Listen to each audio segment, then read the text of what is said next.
श्री राधा वल्लभ श्री हरिवंश। आज हमारे श्रीमद् भागवत का 50वां पाठ है। ये कि तृतीय स्कंद का 16वां अध्याय है। ये जय विजय का बैकुंठ से पतन, इस बारे में चर्चा होगी। और मैं आपको बता दूं, अगर आप बड़े अच्छे सत्संग सुनते हैं जिसमें कि कोई भी संत महात्मा आपको बहुत ज्ञान की बातें बताते हैं, उन सबको आपको समझने के लिए भागवत का ज्ञान लेना बहुत ज़रूरी है। तब उनकी बात की सबसे डीप गहराई में आप जा पाएंगे और उस बात को समझ पाएंगे। नहीं तो आप मनुष्य के रूप में जहाँ तक आप सोच सकते हैं उतना ही सोच पाएंगे और उसी हिसाब से उनको जज करेंगे। इसलिए मैं विनती करता हूँ सभी लोग इसका आनंद जरूर लें। श्री ब्रह्मा जी ने कहा, देवगण, जब योगनिष्ठ सनकादि मुनियों ने इस प्रकार स्तुति की, तब बैकुंठ निवास श्री हरि ने उनकी प्रशंसा करते हुए कहा। श्री भगवान ने कहा, मुनिगण, ये जय बजय मेरे पार्षद हैं। इन्होंने मेरी कुछ भी परवाह न करके आपका बहुत बड़ा अपराध किया है। आप लोग मेरे अनुगत भक्त हैं। अंततः इस प्रकार मेरी ही अवज्ञा करने के कारण आपने इन्हें जो दंड दिया है वह मुझे भी अभिमत है। ब्राह्मण मेरे परम आराध्य हैं। मेरे अनुचरों के द्वारा आप लोगों का जो तिरस्कार हुआ है उसे मैं अपना ही किया हुआ मानता हूँ। इसलिए मैं आप लोगों से प्रसन्नता की भिक्षा मांगता हूँ। सेवक के अपराध करने पर संसार उनके स्वामी का ही नाम लेता है। वह अपयश उसकी कीर्ति को इस प्रकार दूषित कर देता है जैसे त्वचा को चर्म रोग। मेरी निर्मल सुयस सुधा में गोता लगाने से चांडाल प्रयत्न सारा जगत तुरंत पवित्र हो जाता है। इसलिए मैं बैकुंठ कहलाता हूँ।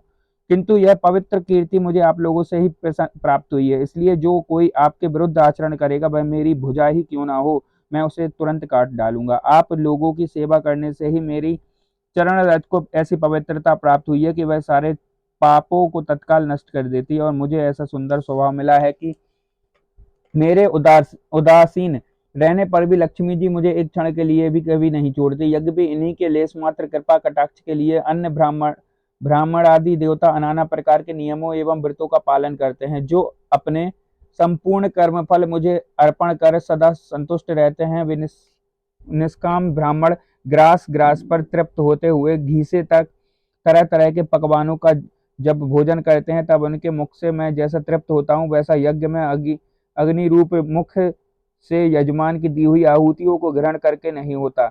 योग माया का अखंड और असीम ऐश्वर्य मेरे अधीन तथा मेरी चरण चरणों के रूप ऋणी गंगा जी चंद्रमा को मस्तक पर धारण करने वाले भगवान शंकर के सहित समस्त लोकों को पवित्र करती हैं। ऐसे परम पवित्र एवं परमेश्वर होकर भी मैं जिनकी पवित्र चरण रज को अपने मुकुट पर धारण करता हूँ, उन ब्राह्मणों के कर्म को कौन नहीं सहन करेगा। ब्राह्मण, दूध देने वाली गौएं, अनाथ प्राणी ये मेरे ही शरीर हैं। पापों के द्वारा विवेक दृष्टि नष्ट हो जाने के कारण जो लोग इन्हें मुझसे भिन्न समझते हैं, उन्हें मेरे द्वारा नियुक्त यमराज के द्वारा जैसे दूत जो सर्प के समान क्रोधी हैं, अत्यंत क्रोधित होकर अपनी चोंचों से नोचते हैं। ब्राह्मण तिरस्कार पूर्वक कटु भाषण भी करें तो भी जो उसमें मेरी भावना करके प्रसन्न चित्त से तथा अमृत भरी मुस्कान से युक्त मुख कमल से उसका आदर करते हैं, तथा जैसे रूठे हुए पिता को पुत्र और आप लोगों को मैं मानता हूँ, उसी प्रकार जो प्रेम पूर्ण वचनों से प्रार्थना करते हुए उन्हें शांत करते हैं, वे मुझे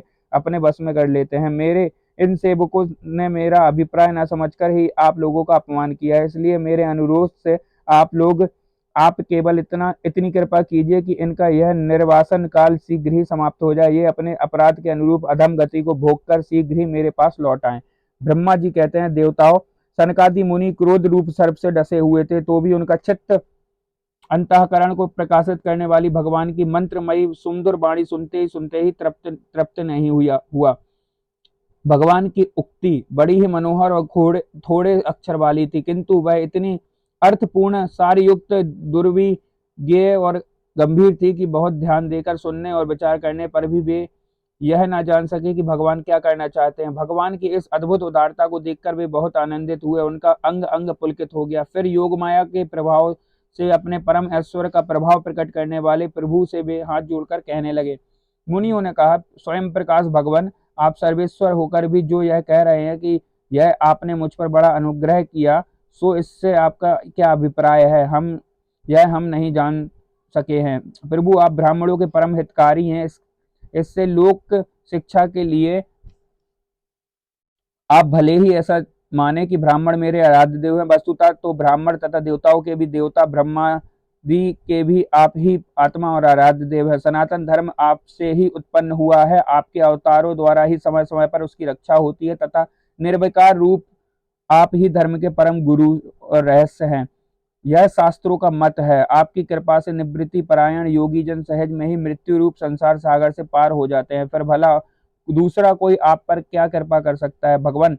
दूसरे अर्थार्थी जन जिनकी चरण रज को सर्वदा अपने मस्तक पर धारण करते हैं, वे लक्ष्मी जी निरंतर आपकी सेवा में लगी रहती हैं। सो ऐसा जान पड़ता है कि भाग्यवान भक्त जन आपके चरणों पर जो नूतन तुलसी की मालाएं अर्पण करते हैं, उन पर गुंजार करता हुआ भौरे के समान वे भी आपके पाद पंचों को ही अपना निवास स्थान बनाना चाहती हैं, किंतु अपने पवित्र चरित्रों से निरंतर सेवा से तत्पर रहने वाली उन लक्ष्मी जी का भी आप विशेष आदर नहीं करते। आप तो अपने भक्तों के ही विशेष प्रेम रखते हैं। आप स्वयं ही संपूर्ण भजनीय गुणों के आश्रय हैं।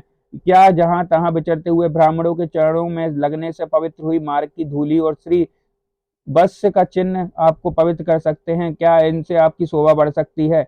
भगवान आप साक्षात धर्म स्वरूप हैं। आप सत्य आदि तीनों योगों में प्रत्यक्ष रूप से विद्यमान रहते हैं तथा ब्राह्मण और देवताओं के लिए सप, सोच और दया अपने इन तीन चरणों से इस प्रकार जगत की रक्षा करते हैं। अब आप अपनी शुद्ध सत्वमयी वरदायिनी मूर्ति से हमारे धर्म विरोधी रजोगुण और तमोगुण को दूर कर दीजिए। देव, यह ब्राह्मण कुल आपके द्वारा अवश्य रक्षणीय है। यदि साक्षात धर्म रूप होकर भी आप सुंदर बाड़ी और पूजन आदि के द्वारा इस उत्तम कुल की रक्षा न करें तो आपका निश्चित किया हुआ कल्याण मार्ग ही नष्ट हो जाए, क्योंकि लोग तो श्रेष्ठ पुरुषों के आचरण को भी प्रमाण रूप से ग्रहण करता है।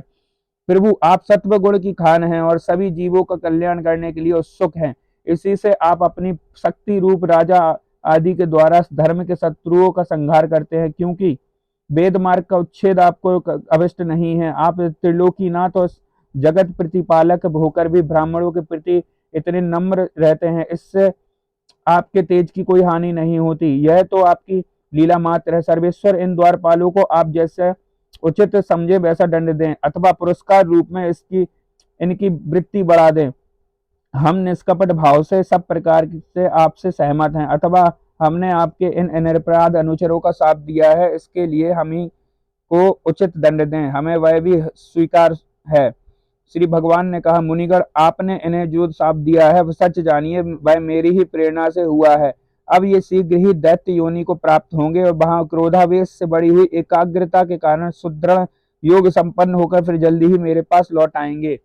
श्री सुखदेव जी ने श्री ब्रह्मा जी कहते हैं, तदंतर उन मनुष्यों ने नयनाभिराम भगवान विष्णु और उनके स्वयं प्रकाश बैकुंठ धाम के दर्शन करके प्रभु की परिक्रमा की और उन्हें प्रणाम कर तथा उनकी आज्ञा पाकर भगवान के ऐश्वर्य का वर्णन करते हुए प्रमुदित हो वहां से लौट गए। फिर भगवान ने अपने अनुचरों से कहा, जाओ मन में किसी प्रकार का भय मत करो, तुम्हारा कल्याण होगा। मैं सब कुछ करने में समर्थ होकर भी ब्रह्म तेज को मिटाना नहीं चाहता, क्योंकि ऐसा ही मुझे अभिमत भी है। एक बार जब मैं योग निद्रा में स्थिर हो गया था, तुमने द्वार में प्रवेश करती हुई लक्ष्मी जी को रोका था। उस समय उन्होंने क्रुद्ध होकर पहले ही तुम्हें यह शाप दे दिया था। अब दैत्य योनि में मेरे प्रति क्रोधाकार वृत्ति रहने से तुम्हें जो एकाग्रता होगी, उससे तुम इस विप्र तिरस्कार जनित पाप से मुक्त हो जाओगे और फिर थोड़े ही समय में मेरे पास लौट आओगे। द्वारपालों को इस प्रकार आज्ञा दे भगवान ने विमानों की श्रेणियों में सुसज्जित अपने सर्वाधिक श्री संपन्न धाम में प्रवेश किया। वे देवश्रेष्ठ जय विजय तो ब्रह्म शाप के कारण उस अलंघनीय भगवत धाम में ही श्रीहीन हो गए तथा उनका सारा गर्भ गलित हो गया। पुत्रों, फिर जब वे बैकुंठ लोक से गिरने लगे तब वहां श्रेष्ठ विमानों पर बैठे हुए बैकुंठ वासियों में महान हाहाकार मच गया। इस समय दिति के गर्भ में स्थित जो कश्यप जी का उग्र तेज है, उसमें भगवान के उन पार्षद विप्रों ने ही प्रवेश किया है। उन दोनों असुरों के तेज से ही तुम सबका तेज फीका पड़ गया है। उस समय भगवान ऐसा ही करना चाहते हैं।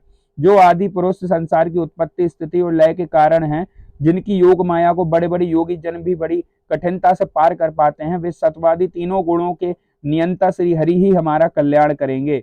अब इस विषय में हमारे विशेष विचार करने से क्या लाभ हो सकता है? श्री कृष्णाम चरण अस्तु। राधे राधे।